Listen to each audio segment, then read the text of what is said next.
Bismillahirrahmanirrahim. Assalamualaikum warahmatullahi wabarakatuh. Kembali bersama saya Dr. Rado Yendra dan Rado Institut. Kita kembali mengisi dunia maya Indonesia dengan berbagai kegiatan Tridharma perguruan tinggi, terutama dalam kegiatan bedah riset artikel. Satu lagi model peluang baru kita jumpai dalam jurnal yang lain, yaitu di dalam jurnal Nigerian Journal of Technological Development yang terbit di tahun 2025. Sekali lagi menunjukkan bahwa model-model peluang ini ternyata memang mendapat tempat di berbagai jurnal yang telah kita bahas selama ini. Dan ini membuka mata kita bahwa sangat penting untuk mengikuti terus perkembangan model-model peluang yang ada.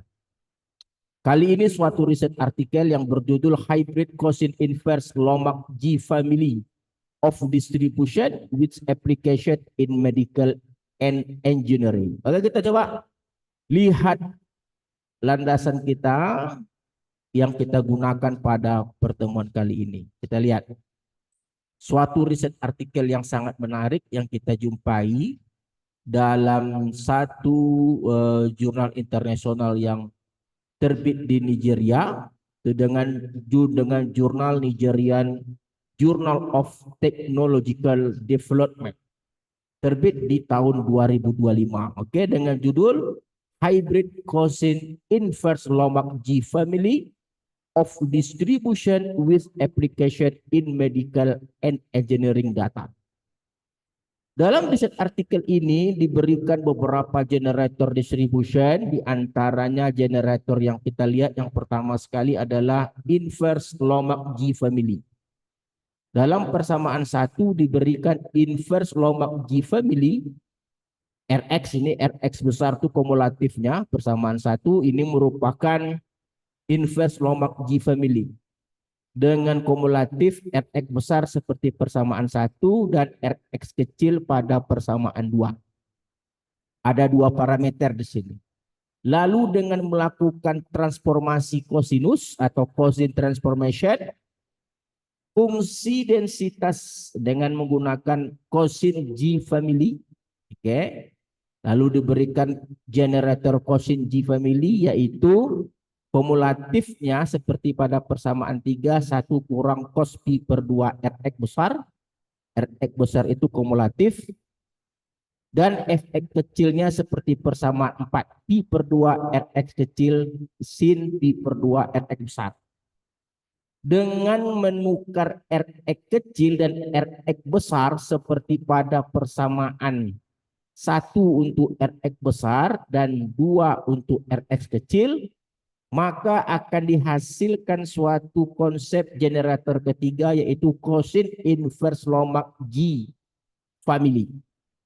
Oke, dengan fungsi densitas seperti persamaan 6. Oke, dan berkumulatif seperti persamaan 5. Jadi beruntun ya. Persamaan 1, 2, 3, 4 dan 5, 6. Dengan menukar Gx besar dan Gx kecil, nah ada Gx besar, ada Gx kecil, dan ada Gx garis. Gx garis itu rumusnya 1 kurang Gx besar. Dengan menukar Gx besar, Gx kecil, mana Gx besar, Gx kecil itu adalah baseline ya. Di sini kita akan coba menggunakan Gx besar, Gx besar kecilnya adalah exponentiated Weibull distribution. Kita lihat Gx kecil, Gx besar. Kita ambil Gx kecil, Gx besarnya itu exponentiated Weibull distribution seperti pada persamaan. Nah, ini dia. Jadi Gx kecil, Gx besar kita akan ambil exponentiated Weibull distribution dengan Gx kecilnya ini. Ada 3 parameter nih Gx kecilnya. Rho si gamma X berpangkat gamma kurang 1 itu Gx kecil. Dan Gx besarnya 1 kurang eksponen bla bla bla. Ada 3 parameter. Dengan menggantikan Gx kecil dan Gx besar ke dalam persamaan 6 akan menghasilkan suatu persamaan 59 yang kita sebut dengan persamaan cosine inverse Lombard exponentiated Weibull. Ini dia cosine inverse Lombard exponentiated Weibull. seperti pada persamaan 59 dan kumulatifnya seperti pada persamaan 58. Jadi ada persamaan satu tadi, generator kedua, generator ketiga, ada generator kedua, generator pertama tadi inverse Lomax G. Nah, kayak kita lihat tadi kalau generator pertama, kalau dalam riset artikel ini dia sebut dengan baseline, kita tidak setuju. Baseline-nya tadi exponentiated Weibull distribution. Nah, ini adalah generator pertama tadi inverse Lomax G family. Oke. Dengan persamaan satu kumulatif, persamaan dua adalah fungsi densitas. Lalu generator kedua yang disebut dengan cosine G family. Dengan fungsi densitas persamaan 4, kumulatif persamaan 3. Dengan menukar Rx besar Rx kecil seperti pada persamaan 1 dan 2, kita dapatkan tadi generator ketiga yang disebut dengan cosine inverse Lomax G family. Dengan fungsi densitas persamaan 6, kumulatif persamaan 5.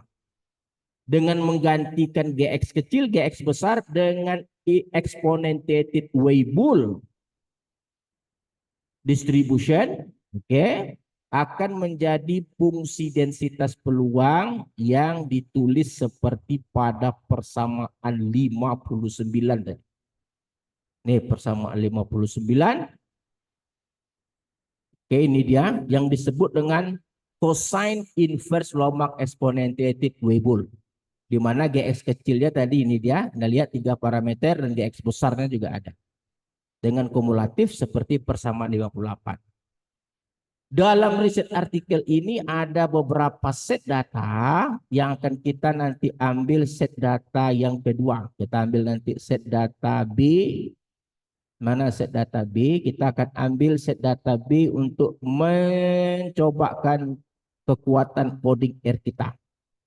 Nah, ini data C. Nah, kita ambil set data B nanti, di mana data set B ini menghasilkan beberapa kesimpulan statistik, diantaranya adalah data B minus log likelihood. Nah, ini kita kurang setuju nih tadi.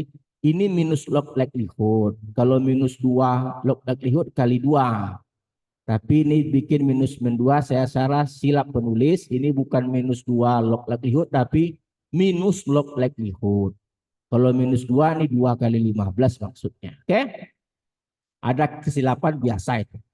Nah, dengan density plot seperti pada gambar 8. Nah, ini yang untuk yang hitam itu yang skileu, dan ini adalah untuk kumulatif plot, density plot. Kumulatif density plot 8A, kumulatif plot seperti 8B. Nah, ini kita akan coba hasilkan bagaimana tekniknya. Oke, kita coba buka R kita. Kita coba gunakan R kita untuk membahas teori yang barusan kita bedah. Oke, pertama kita masukkan data seperti data set B, kita edit run. Oke, ini adalah data yang kita miliki. Data miliki X, caps lock X. Lalu setelah data kita mulai bahas pertama generator distribution, the inverse Lomax G family. Ini yang pertama tadi persamaan 1 dan 2. Ini Rx kecil dan ini Rx besar. Ada 2 parameter, parameter satunya alfa, parameter 2-nya beta. Oke, ini untuk Rx kecil densitas, Rx besar kumulatif. Lalu kita gunakan cosine transformation atau yang kita sebut dengan generator kedua cosine G family seperti persamaan 34. Fx-nya ini pi per 2 kali Rx kecil. Ini Fx besar 1 kurang cos pi per 2 kali Rx besar. Masukkan Rx kecil dan Rx besar ke dalam cosine G family akan menghasilkan yang disebut dengan cosine inverse Lomax G family. Nah, ini dia, ini Fx-nya. Oke, ini Fx-nya panjang. Ini Fx kecil fungsi densitas, ini Fx besar. Dengan mengganti Gx kecil, Gx besar kepada baseline distribution-nya, di mana baseline ini adalah exponentiated Weibull distribution. dengan GX kecil. Ini dia.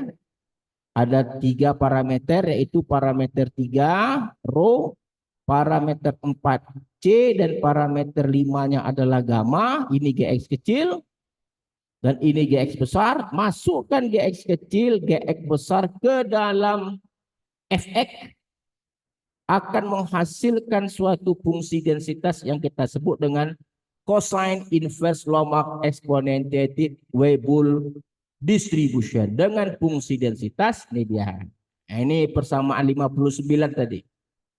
Dan ini persamaan 58. Ingat, kalau fungsi densitas kita menggunakan XI, kumulatif kita gunakan XX. Nah, barulah kita coba jalankan pertama sekali coding untuk fungsi log likelihood-nya. Kita run. Oke, kita lihat hasilnya.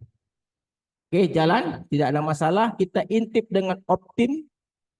Kita intip dengan optim, lalu kita coba lihat hasilnya. Kita lihat hasil. Oke, sangat sempurna sekali. 15, sekian sama. Ini parameter 1, parameter 2, parameter 3, parameter 4, dan parameter 5.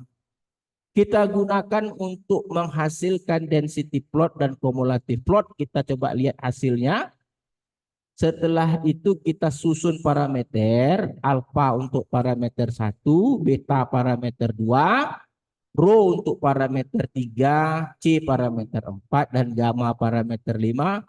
Susun parameter tersebut dengan nama par, di mana par 1 alfa, par 2 beta, par 3 rho, par 4 C, par 5 gamma.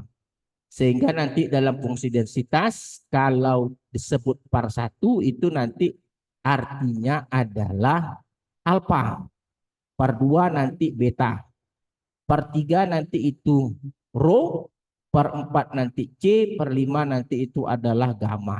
Oke?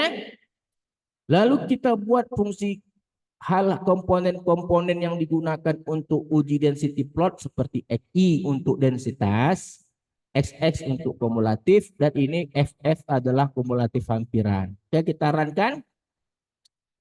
Oke, kita coba run. Ini adalah fungsi densitas seperti persama 59. Ini fungsi kumulatif persama 58. Kita coba intip hasilnya. Kita coba intip density plotnya dan kumulatif plot. Kita run. Ingat, density plot memasangkan histogram dengan fungsi densitas. Sedangkan kumulatif plot memasangkan kumulatif hampiran dengan kumulatif model. Kita run. Lihat hasilnya. Wah, sempurna. Oke, kita lihat sangat sempurna hasilnya di sini. Kita lihat di sini bahwa yang berwarna merah itu adalah fungsi densitas peluang yang mampu menangkap histogram dengan sempurna. Sedangkan kumulatifnya juga itu mampu menangkap yang berwarna abu-abu, kumulatif hampiran. Yang warna merah putus-putus itu adalah kumulatif model seperti pada persama 58. Sedangkan yang merah yang menangkap histogram ini adalah persamaan 59. Saya rasa kajian kita hari ini sangat sempurna sekali. Walaupun modelnya cukup complicated, rumit, tapi kita bisa menghasilkan coding yang sangat kuat, sangat baik, dan dapat dilakukan, dapat diadopsi oleh peneliti maupun mahasiswa. Oke, saya rasa Rado Institute terus akan melaksanakan bedah riset artikel. Hanya satu tujuan, agar mahasiswa Indonesia mandiri dalam melaksanakan riset. Oke, jumpa lagi pada sesi berikutnya. Rado Yendra, Rado Institute undur diri. Assalamualaikum warahmatullahi wabarakatuh.